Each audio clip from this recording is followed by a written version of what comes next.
The East Palestine water pickup site on North Market Street got a refill today. It was all thanks to aid from across the nation. Two out-of-state moving companies from Oklahoma and Florida trucked in pallets of water along with a donation from former President Donald Trump. First News reporter Desiree Goslin tells us how it all came together.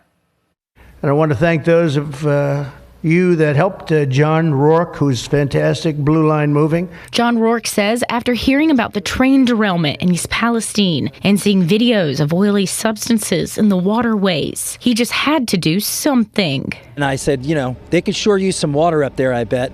And coming from South Florida, knowing how expensive it is when hurricanes come. Rourke reached out to a business partner in Oklahoma from Two Fellas Moving Company. And I said, hey, you want to bring a truck too? He's like, absolutely. Then we heard that President Trump was coming, and I reached out to some people that we have mutual friends on his campaign. We're bringing thousands of bottles of water, Trump water, actually. The two moving companies brought a total of 13 pallets of water, 9 of which were donated by former President Trump. Rourke estimates that's roughly 18,000 bottles. Two Fellas Moving Company also raised money in Oklahoma to donate in East Palestine. They also raised $6,000 and were able to donate it here locally. That water is free to anyone in the affected area of the train derailment.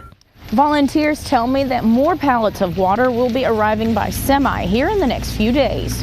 Reporting in East Palestine, Desiree Goslin, WKBN 27 First News.